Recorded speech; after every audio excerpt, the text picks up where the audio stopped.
आज की इस वीडियो में हम लोग डिस्कशन करेंगे कि ये बच्चेदानी आखिर होती क्या है, इसका मुंह खुला होना क्यों इतना ज़्यादा ज़रूरी है। वीडियो काफ़ी इन्फॉर्मेटिव है, प्लीज़ शुरू से लेकर लास्ट तक ज़रूर देखिएगा। नमस्कार दोस्तों, मेरा नाम हर्षिता वर्मा है और आपका मेरे चैनल ट्विंस माय वर्ल्ड पे स्वागत है।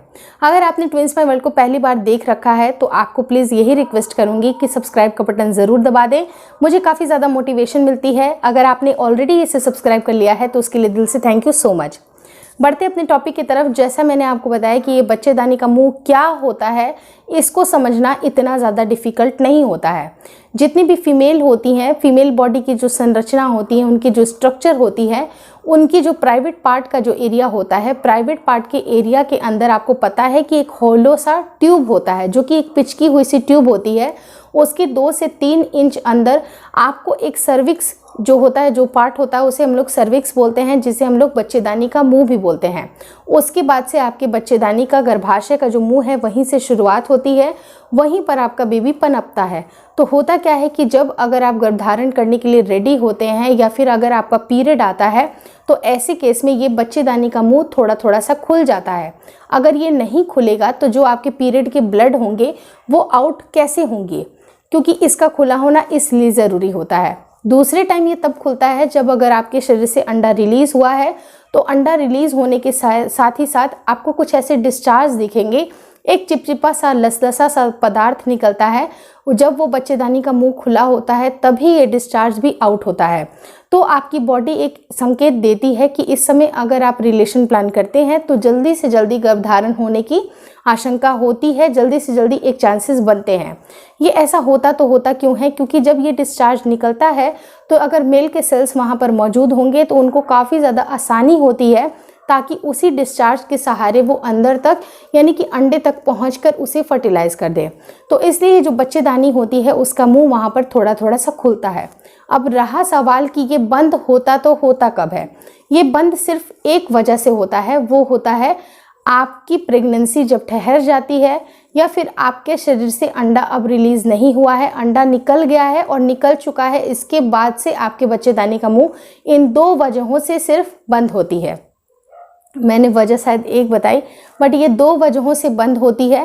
पहला तो अगर आपके शरीर से अंडा रिलीज़ हो गया है और उस समय जब तक आपका पीरियड नहीं आए तब तक ये बंद रहती है, लेकिन उसके बाद ये पूरे 9 महीने के लिए ये क्लोज हो जाती है, क्योंकि अगर आपकी प्रेगनेंसी कंसीव हो जाती है तो ये इंटरनल ओएस यहाँ पर क्लोज होता है। अगर आप अच्छी तरह से इंटरनल ओएस क्या होता है, एक्सटर्नल ओएस क्या होता है, एंड स्क्रीन पे एक वीडियो की लिंक डाल दूंगी तो जाके ज़रूर देख लीजिएगा।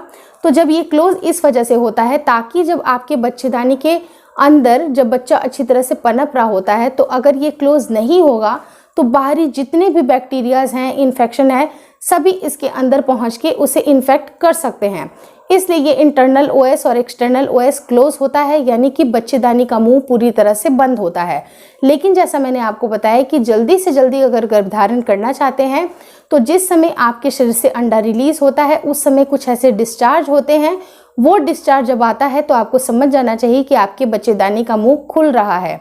होता क्या है कि महिलाओं की जो मेंस्ट्रुएशन साइकिल होती है 28 दिन की या 30 दिन की, जैसे भी डिपेंडिंग अपॉन, मैं नॉर्मल साइकिल की बात कर रही हूँ, इस हिसाब से उनकी साइकिल चलती रहती है। तो 10वें दिन के बाद से ये धीरे धीरे खुलना शुरू होता है, क्योंकि आपके डिस्चार्जेस वहाँ से निकलना शुरू होते हैं। लेकिन जिस दिन अंडा रिलीज होता है उस दिन ये पूरी तरह से खुला होता है। इस समय अगर आप रिलेशन प्लान करते हैं या फिर इसके 2 दिन पहले रिलेशन प्लान करते हैं या फिर ओव्यूलेशन डे के 2 दिन बाद तक भी रिलेशन प्लान करते हैं तो भी आपकी प्रेगनेंसी कंसीव होने के चांसेस बनते हैं, क्योंकि इन्हीं 4 से 5 दिन पे आपके बच्चेदानी का मुंह धीरे धीरे खुलते खुलते एक बार पूरी तरह से खुल जाता है, फिर ये धीरे धीरे बंद होते होते 2-3 दिन तक के बाद से ही बंद होना शुरू होता है।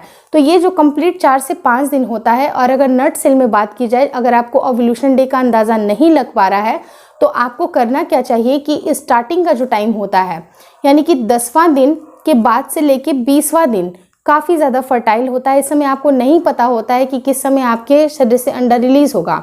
मे बी 11वें दिन हो जाए, मे भी 12वें दिन हो जाए, आपको अपने शरीर का कोई भी ज़्यादा ज्ञात नहीं है, आपको अंदाज़ा नहीं मिल पाता है कि आपके शरीर से कब अंडा रिलीज़ हो रहा है। हालांकि इसके बहुत सारे संकेत के ऊपर मैंने ऑलरेडी वीडियोस बनाए हुए हैं।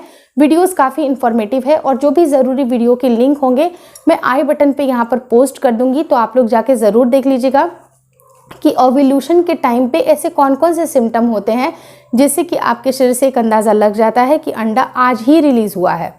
अंडा जिस दिन अगर रिलीज होगा, अगर अंडा पहले से मौजूद होगा और उस टाइम पे अगर आप रिलेशन प्लान करते हैं तो भी आपके कंसीव होने के चांसेस बनते हैं। तो ये जो कंप्लीट जो फर्टाइल डेज होता है, कंप्लीट आपका ये जो टाइमिंग होती है उसको मेंटेन करना और अल्टरनेट डे पे रिलेशन प्लान करने से आपकी प्रेगनेंसी कंसीव होने के चांसेस बनते हैं। तो ये जो बच्चेदानी का जो मुंह होता है ये धीरे धीरे करके खुलना शुरू होता है, फिर एक बार पूरी तरह से खुल जाता है और 3 दिन के बाद से भी वो बंद होना शुरू होता है, यानी कि धीरे धीरे करके वो बंद होता है। उस टाइम पे भी आपके ये चांसेस बनते हैं कि आपका अंडा अगर वहाँ पर मौजूद होगा और मेल के सेल्स वहाँ पर प्रेजेंट होंगे तो भी फर्टिलाइजेशन हो सकती है। तो ज़्यादा कंफ्यूजन में ना आके आप सिंपली 10वें से लेके 20वें दिन ऑल्टरनेट डे पे रिलेशन प्लान करिए, जिससे कि मेल की जो गुणवत्ता है वो भी बनी रहेगी और साथ ही साथ अगर किसी भी पॉइंट ऑफ टाइम पे अगर एग रिलीज हुआ तो आपके कंसीव होने के चांसेस काफ़ी ज़्यादा अच्छे बनेंगे।